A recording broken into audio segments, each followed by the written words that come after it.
Hey everybody, I'm Brian Enton. As part of my job at NewsNation, I spend a lot of time in small towns and in rural America, parts of America that are often forgotten about or ignored by other media. And we've noticed something alarming going on. There are Chinese-backed and affiliated companies and factories moving into some of these small towns. Many times it goes unnoticed, but other times it's the Americans who live here who are rising up and trying to stop what they are calling an invasion. We hope you'll find our NewsNation documentary, Made in America, Property of China, eye-opening. From the skies, we know that it's a surveillance balloon. They shot it! To the palm of our hands. TikTok is the spy in Americans' pockets. A growing assault from America's biggest rival. China. The Chinese Communist Party. They are closing the gap very, very quickly. And now that threat is right where you least expect it, in our nation's heartland. We are being infiltrated. You guys are okay with Communist Party coming to our backyard. Putting small towns and everyday Americans in the biggest fight of their lives. China's our #1 enemy. #1, Chapman. You don't care, do ya? So you'll keep fighting? I will keep fighting, yes.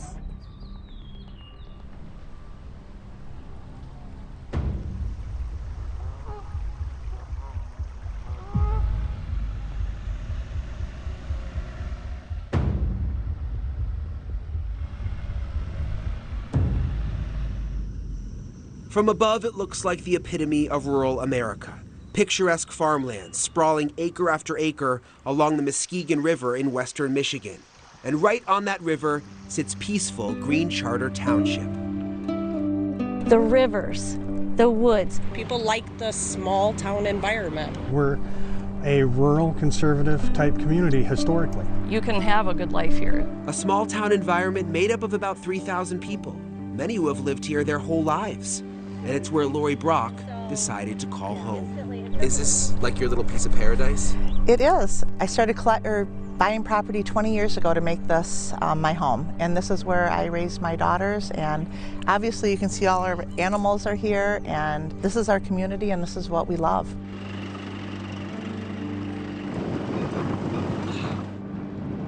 Lori's horse farm is a peaceful sanctuary surrounded by stunning views. Every morning I look out here, you can see the bald eagles flying. But things could look a lot different very soon. Explain to me how big this factory will be. Does it go through this entire area? Oh yeah, everything that you could possibly see. From way over there, all the way to that corner over there. And then it's gonna go a mile to the south and then all the way back again. So it's almost an entire section of land. So it's like all you would see here?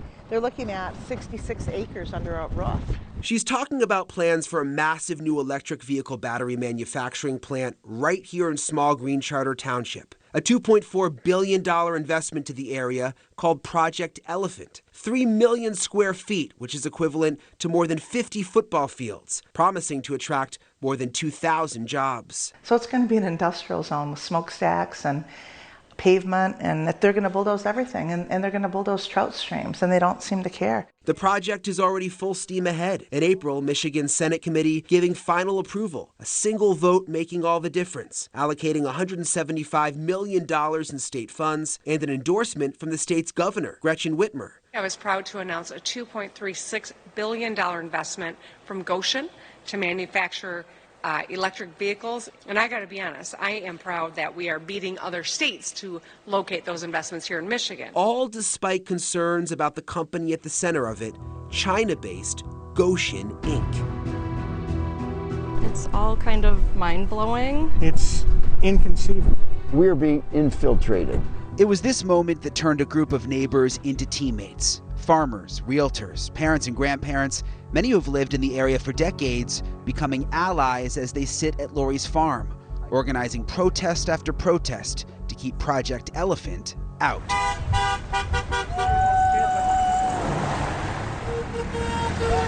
I didn't want to do this. I didn't know this was going to be something on my radar. I'd much rather be in my lily garden right now than fighting a Chinese-backed Whitmer, Michigan dollars. This is taxpayer dollars.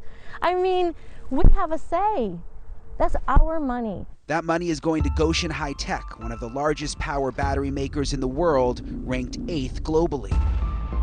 The company is headquartered in Shanghai and publicly traded in China and Switzerland, with locations in Japan, Singapore, and Germany. Its U.S. subsidiary, Goshen Inc., has been operating in the heart of Silicon Valley in Fremont, California, since 2014.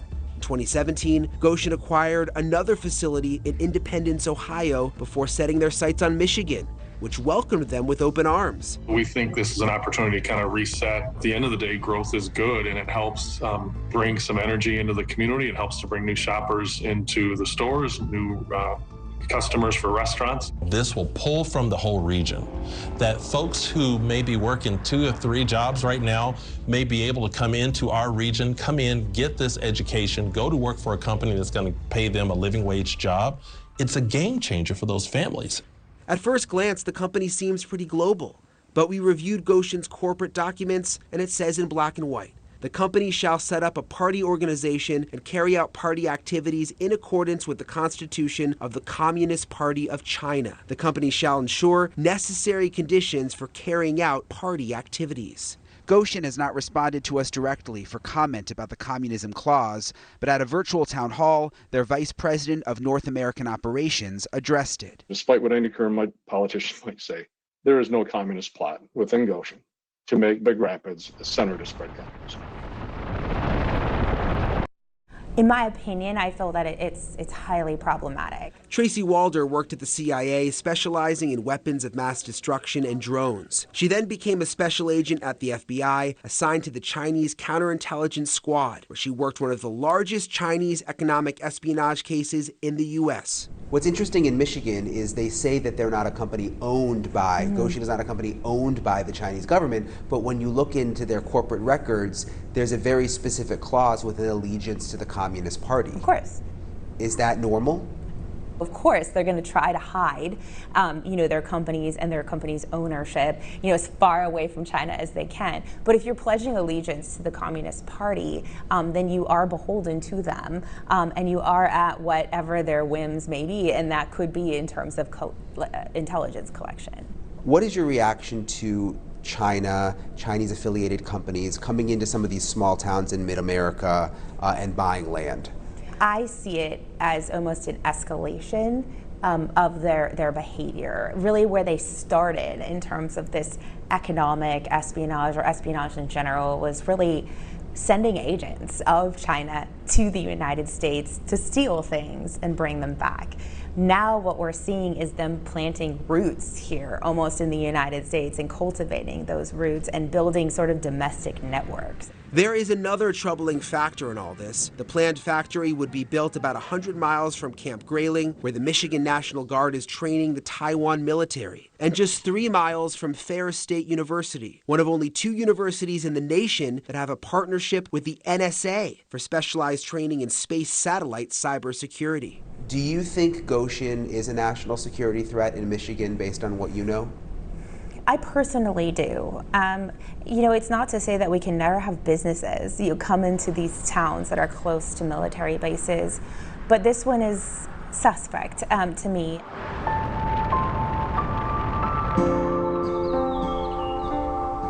Did you ever think a factory affiliated with China would be going in literally right across from your farm? Absolutely not. There's no way they should be. Lori and her allies say the whole situation is a giant red flag, but their concerns are falling on deaf ears. We're not getting the answers we wanted. If we can't get the answers, why should we allow?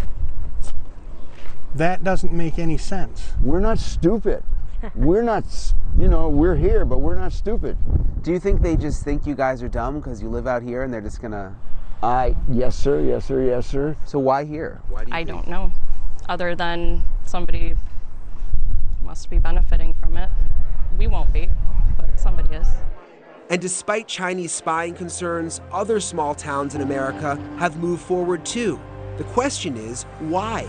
Do you have a contract with Goshen? Our NewsNation special, Made in America, Property of China, continues after this break. It just seems like everybody knows everybody. How could they get this through? They didn't have a vote. Our township board just decided this, and they never ever voted. They never asked our opinion. They never cared about us. Even though we're voicing our opinions very loudly, it's like they just don't care. Those loud opinions are in opposition to Chinese-owned company Goshen moving forward with its plan to replace central Michigan's farmland and streams with a massive battery plant. But to do so, Goshen needs land that belongs to residents in Green Charter Township, including Lori Brock. I've definitely made it very clear I did not want anything to do with them. And I said, don't even talk to me, I don't want to talk to you, and I will not sell out for any price. But for many of the small-town landowners, the money is talking. And there's something else happening behind the scenes: non-disclosure agreements, preventing sellers from revealing just how much Goshen is paying. How much over market value is this company paying people? We don't know exactly, because a lot of news coming out is a lot of non-disclosure agreements have been. I do have personal contact with a friend whose son and daughter have 2 acres in this, and they were offered just under $500,000, $475,000 were offered for a 2-acre parcel and a small house. How much more is that than what would normally be offered? Probably easily double or double or triple. 4 times. Yeah. So if they're going to pay people double or triple, I mean, are some people just caving because they need the money? I think they're caving. Some see, obviously it's America, it's their land, they can sell it. But there are people who have been pressured into, told that if they don't do this, their land is going to be worth nothing. Nobody else is going to want it. We're going to build it around you anyway and put up big walls and, you know, this and that. And so there's a real sense of, I think, unfair, unscrupulous pressure that was put on people to sell.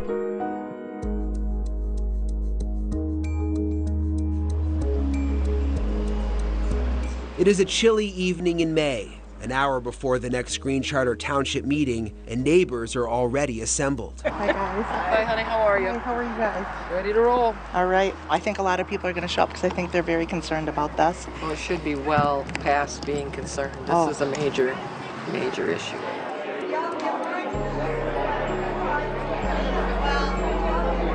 They fill the boardroom inside, holding handmade signs. It's standing room only. Ladies and gentlemen, if I could have your attention, please. So what we will be doing is using what we did during COVID, and that is meeting outside. You're going to see some really angry people here today because people are mad and they've heard the lies over and over, and they're going to question them point blank. These are all people in the community that are angry because they kept us in the dark, and they won't allow us to speak. They won't allow our voices to be heard.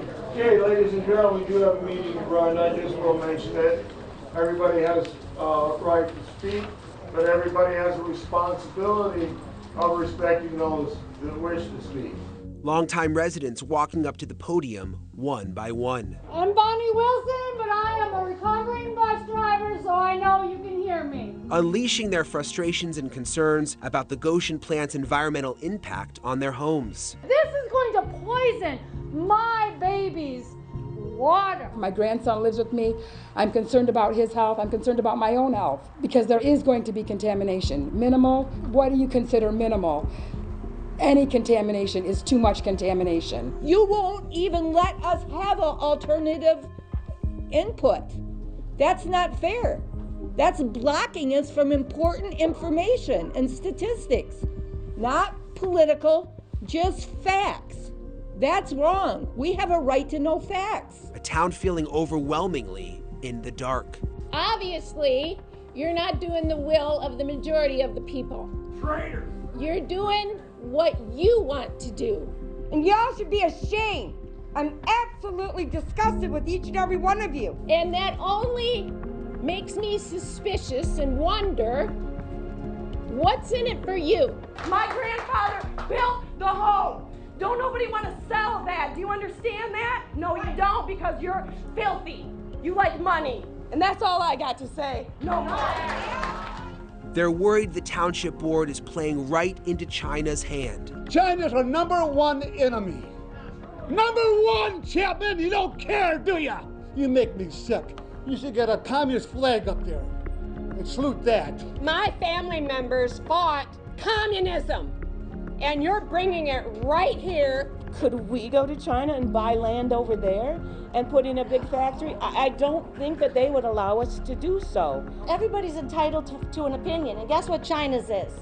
They don't like us. Sitting right across from the podium is a member of the board, Dale Gernstedt, who residents say is making his own land deals with Goshen.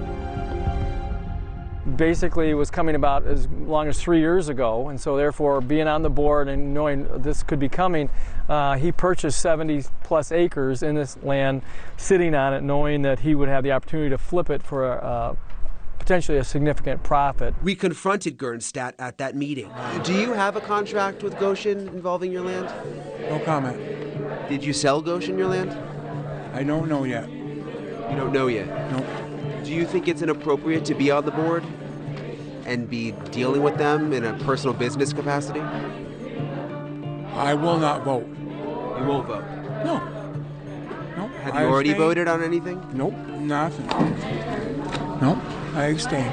It's almost like, you know, you hear about in our country about insider trading and things like that, even with our elected officials. It's essentially it's that. Can you see how it just doesn't look good to have someone on the board who's considering or doing business with Goshen? You know, I didn't go looking for it. You know, but I don't. Anything to do with that or votes, I abstain. I don't vote on it. Okay? I don't. Does the Chinese element concern you? I don't know. I don't know. You got to weigh the, weigh it situation, and we'll see. I am not voting on any issue. That's not the time. Just go find your little girl. Are you surprised that there's so many lawmakers in Michigan that are for the Goshen project? They are there to make life better for the citizens of their state. And so when you bring in these companies, they bring thousands of jobs. And that means money into the pockets of their citizens, money into their state and their state's infrastructure and their schools, and things that make that state a better place to live and then ultimately draw more people to it. So I absolutely get it. It's true, we could use some jobs around here. We've had a few companies leave, we've had a few manufacturers leave, and we could use jobs, but it's kind of our responsibility to make sure that they fit our community. You know, I don't want to see that type of a scenario where we're feeding the hand that's biting us, you know?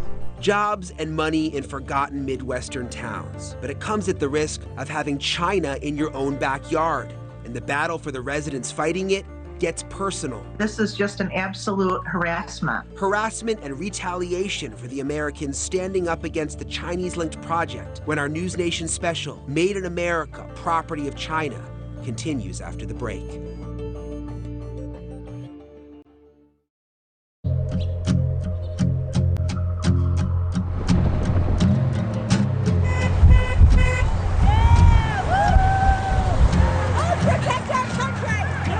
Row after row of signs fill the street in Big Rapids, Michigan, protesting plans for Chinese-owned company Goshen to build a massive battery plant in their own backyard. I don't want 1 cent going back to China to them. Let's face it, the number one problem we have, if we had to pick one country, the number one problem we have is with China. And here we're giving them literally billions of dollars to come and build a factory. I ask you, can we at least go with an American company or one of our allies? We want to grow, but we want to grow right.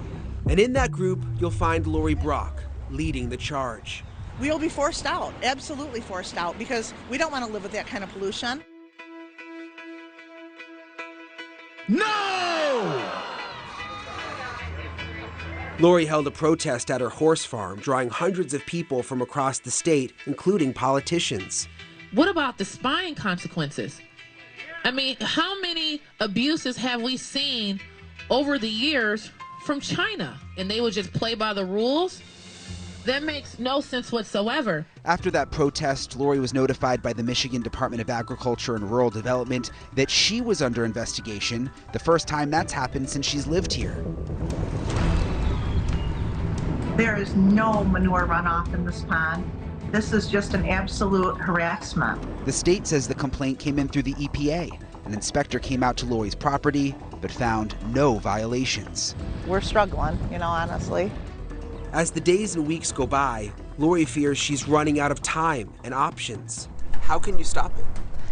I think by getting more people involved and getting, like you guys coming and doing a story on us, getting national news people to come and care and see what we have. I mean, it's one thing for them to say we're an industrial zone, but you're here and you see what this is. This is beautiful country.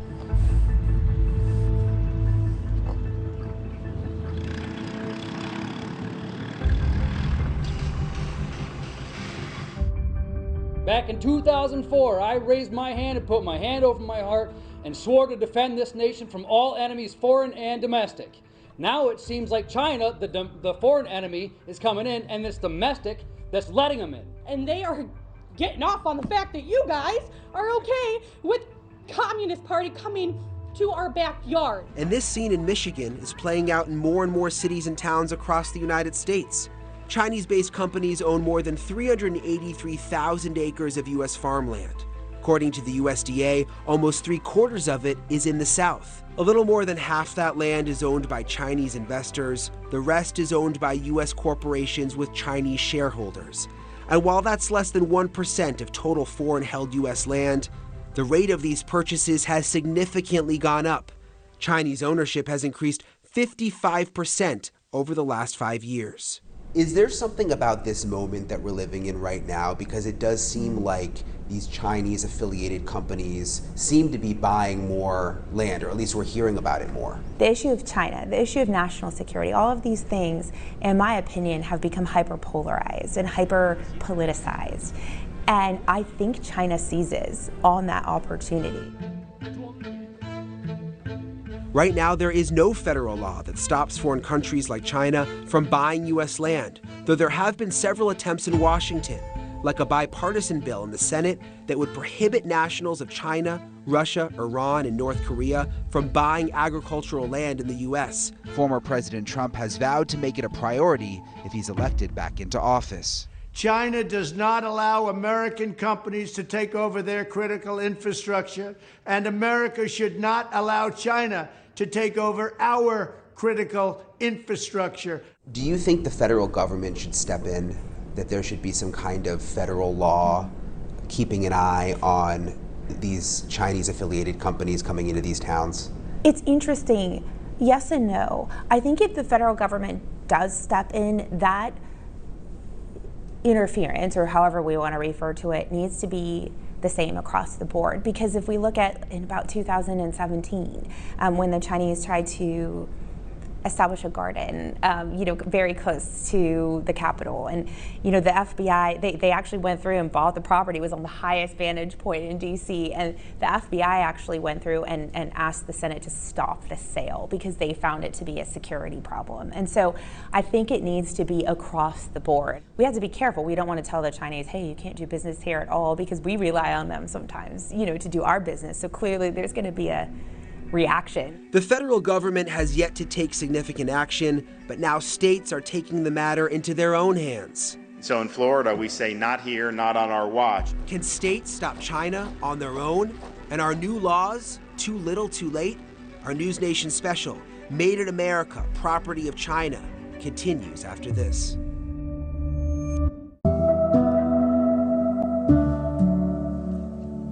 When you look at all these things, I see like this octopus of China infiltrating different areas of our country. And so I think it's much bigger, the elephant in the room. It's called Project Elephant, but I think it's much bigger than that. This group of 6, with no experience in politics or protesting, begging their town board and their state to do something about the Chinese-based company planning to build a battery plant in the middle of their quiet Michigan town.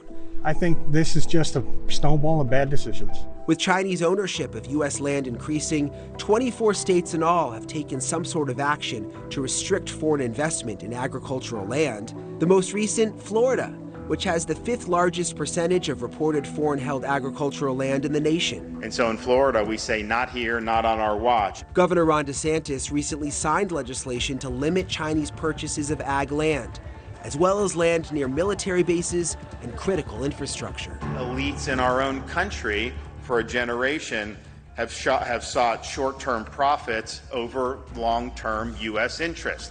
So much of this debate has become political, but in Florida, in a rare show of bipartisanship, Democrats and Republicans worked together to get their bill passed. Democratic State Representative Catherine Waldron co-sponsored the House version of the bill with Republican David Barrero.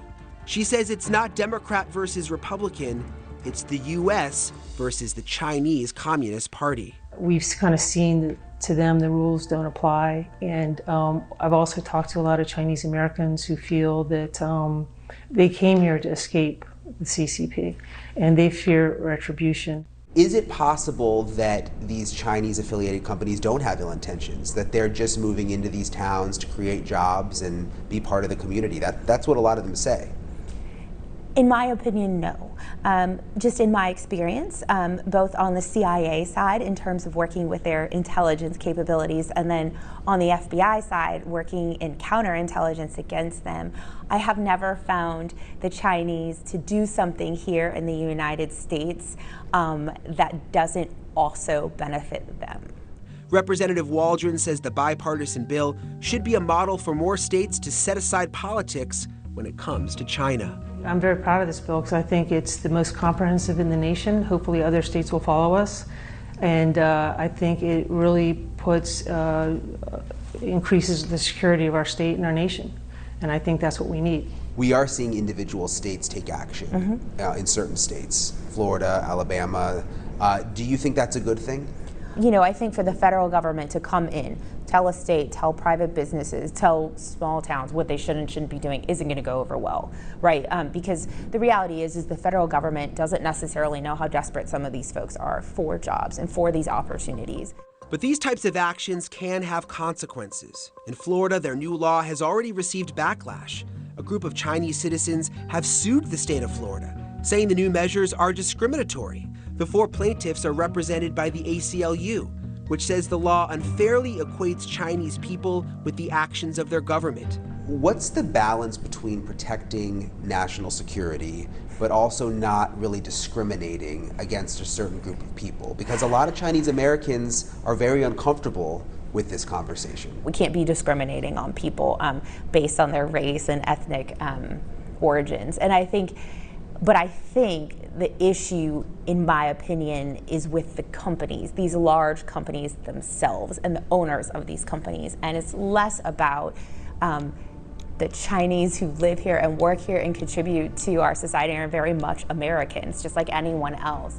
The group also warns of larger implications beyond buying land, saying harmful rhetoric could make Chinese Americans the source of suspicion from others simply based off their name. It's something critics fear is already happening all across the country. It's not about the Chinese people themselves. It's about the government of China, the CCP, who really, the reality is they want to spy just as much as the United States wants to spy or any other country wants to spy. I don't blame them for trying to spy and for trying to be creative about it. I really don't, because that's what we all do. But I think we need to work to defend against that, but that does not mean discriminating against Chinese Americans. There's so many threats in our world. There's so much we hear about on TV. There's so much we worry about. Where do you think this Chinese threat stacks up in terms of them coming into towns? I mean, is it something we should really lose sleep over? Well, I don't ever want to be an alarmist. I don't think I'm an alarmist. I sort of pride myself on that. But when I always kind of name my top 3 national security threats, China's always number 1 or number 2, always.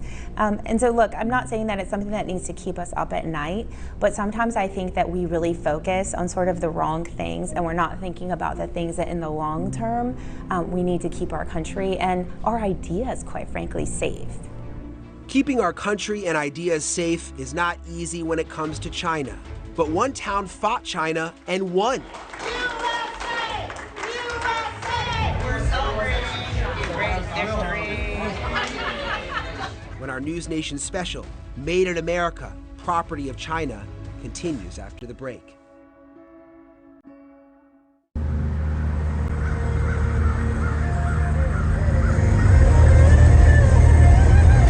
Along a snowy highway in Grand Forks, North Dakota, there are signs if you look close enough. So is it this area over here? Correct. It goes, extends past those tanks about a mile north. across, and basically what you see here, there's a set of railroad tracks on the west side that is the dividing line. It's just a big, huge space. Yep. But you would never guess looking at this that it's a Chinese company right here in North Dakota. Nope, they almost snuck in. They almost made it. Ben Grelensky says if you weren't paying attention, you could have missed it entirely. Was there anything strange that ever happened out here, or would you just have never known? No, you know, if people hadn't been paying attention, you wouldn't have known. I mean, yeah, it's fortunate that the citizens were watching. In 2021, Grand Forks was picked as the future home for a massive corn mill, spanning 300+ acres on the outskirts of town. The announcement was celebrated by North Dakota's governor and city officials in Grand Forks for jobs and economic potential. It also revealed the owner of what would have been the largest private sector investment in the community's history, Fufeng, a company headquartered in Chicago, but Chinese-owned. What concerns you the most about it being a Chinese company? Well, I mean, it just kind of, to me, is common sense. You read about what China does in the world. I mean, they're not shy about what their intentions are. They want to take over everything. Sure seems like it'd be easiest to do it from the inside out. They could do it without ever firing a shot if it came down to it, you know, at some point if you let them get established enough. The contractor and father of three became one of the leaders of a grassroots effort to stop construction on the Fufeng project, attending meetings, asking questions, even starting a petition to bring the issue to a public vote, gathering nearly 5,000 signatures. I never considered myself a very political person, but I knew the time was right to step up and do something, you know, to get involved, to make the noise, to get out there and try and do everything that I could for what I thought was the best thing for my town. News of Fufeng's purchase put Grand Forks in newspaper and online headlines across the country. But one thing in particular got the attention of the U.S. military. What direction is the Air Force Base? It's straight west of here. So about like 12 miles that way. Correct. Just 12 miles west of the Chinese-owned land is Grand Forks Air Force Base, home to U.S. surveillance drones and intelligence. The base is basically a drone base, and there's a lot of private companies out there developing new technology all the time. None of us are security experts. We just knew it didn't seem like a good idea. Why is a Chinese-affiliated company buying land and building 12 miles from an Air Force base? Why is that such a concern? Because to me, 12 miles seems like sort of a long way. It's definitely not a long way. You know, if we think about the technology that exists, right, in terms of espionage, I can't obviously get into specifics because I don't want to go to jail, but I mean, we can spy and it's mostly about listening, right, and about what we call signals intelligence. That's, in my opinion, most likely what they're trying to do. That's what I suspected the Chinese spy balloon was doing, and in fact, that's what it was doing. Most likely they're trying to gather listening intelligence, especially if you look at Air Force bases and those kinds of things. But for a year, the Grand Forks City Council let the Chinese project continue, till this letter came from the Air Force, saying the proposed project presents a significant threat to national security with both near and long-term risks of significant impacts to our operations in the area. With the North Dakota situation, the Air Force made really a kind of amazing move and put in writing that they believed it was a national security threat, which I think is sort of unheard of. What do you think made them go to that level? That really was unheard of. I've really never seen anything like that before. They tend to be quieter about how they're engaging and things like that. And part of me wonders, but this is completely hypothesizing on my part, if the United States wanted that information to get out, if they wanted that letter by the Assistant Secretary, you know, to get out there, so that it was almost a warning to the Chinese, like, you know, we know what you're up to, because that is highly unusual. I've got 17 speaker cards, and I apologize in advance if I mispronounce anyone's name. And just like in Michigan, we saw outrage inside the Grand Forks City Council meeting on a freezing Thursday night. There is no way that an apology can suffice for the hell that you have put all of us through. You've sold us out to China. A company that has been deemed a national security threat now owns approximately 360 acres in our town. But after more than an hour of public comment, the meeting ended differently with an official vote to kill the Chinese project. A vote that suddenly was unanimous. All right, seeing none, with a motion second on the floor. All those in favor, signify by saying aye. Aye. Opposed, same sign. Motion carries unanimously. An enormous victory for the group that rallied for more than a year to protect their town. The board citing that letter from the U.S. Air Force that deemed the deal a threat to national security. A letter that drastically changed the minds of city officials, including Grand Forks mayor. Do you regret supporting the Fufeng project? Well, I think in the end, seeing that it is a national security threat, of course. Chinese-based companies are buying land all over the country. Do you think there's something that other cities, small towns, can learn from this? Well, I think you've seen a ramp up, really. You've seen in the last couple of years with Russia invading Ukraine and, Russia really being allied with China, with this balloon that just came out with Taiwan. I think tensions have really increased. I think in the past we looked at business, somewhat differently from the government itself. And I think now we're really looking at it as one of the same. And I think that's really changed in the last couple of years. And I think other cities need to realize that too. Hey, we're celebrating victory. You were in there, yeah. All right. So, how are you feeling tonight? Oh, gosh, vindicated. At a local bar in Grand Forks, so much relief and joy. And I have to say that, one person starting and moving forward, it gathers momentum, and it's almost a contagious thing to be a part of, that once people realize what's happening in our city, in our state, in our country, they can't help but take part in that because they see what's really happening. A group that was once strangers, now friends, sharing stories over drinks. Friends with little experience in global politics that took on their city council, their state, even China. Have you ever gotten involved in a grassroots effort like this? You know what? I'm almost embarrassed to say no, that I haven't. So what was it about this, though, that caused you to pretty much lead the effort in town? Well, I have military veterans in my family who have fought against communism. I became more involved and have become very vocal in my opposition to that. In a noisy little bar in the middle of North Dakota, proof that standing up for what's right is contagious, that people in power can be held accountable, and that change can happen. You have to be a voice. You have to have the courage to step forward. You have to be you have to form a grassroots group that is willing to fight and keep up the fight. Pay attention to what's going on, because ultimately we were the ones that were able to get it done. I mean, the citizens were the ones that made this stop. This is not the success and the victory of a single person. This is a whole group of people that haven't been involved and have taken time away from their families and from their jobs and from so many different things. Do you think it's really over? Well, we do have a problem. This land is still owned by this company. So there's certainly more work to be done. So you'll keep fighting? I will keep fighting, yes.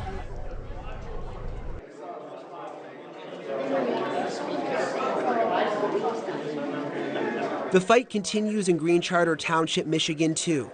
A small victory when Chinese-owned Goshen temporarily delayed its request to rezone a portion of land. The company says the pause allows them to answer questions from the community, but in a win for Goshen, the U.S. Department of Treasury determined the situation is not covered under the Defense Production Act at this point. That means the project continues to move forward with support of the Township Board, despite so much concern in the community. I'd like to think the best of people. I can't not stop being shocked that when we're speaking, it doesn't break their heart a little bit. They're not hearing us, that they're going to continue on. That's just very disheartening. I just have no real words for how that feels. For Lori and her army of hundreds, they plan to keep organizing and spreading the word. A group of everyday Americans in a fight they never expected against a world superpower. Our country, our future for our grandchildren, of which I have 3, and that's why I'm in this fight. A fight they hope won't fall short to keep China's Communist Party off U.S. soil. Proof that bravery and patriotism still thrives in small-town America. Now the question is, who will stand up with them?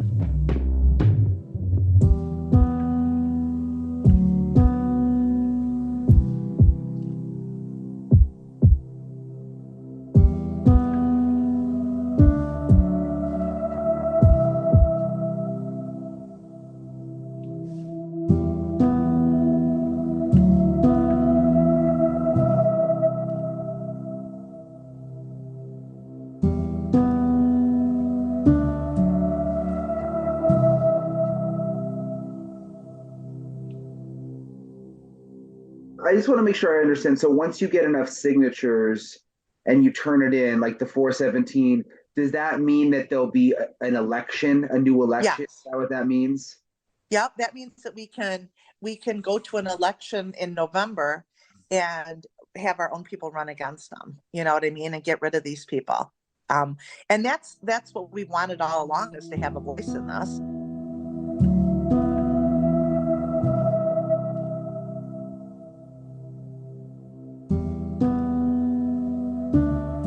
When I first met you, Lori, you didn't have as much hope in your voice. I remember at one point you said to me, I think we're going to lose it all. Yeah. And well, now it sounds like you really think you're going to win this. You know, I was defeated for a while. I can't even tell you when all this happened, and we just thought, because they're really good at making it look like you're defeated. And we're pushing back, and these are little wins, but we are taking them, and we're very thrilled to have them.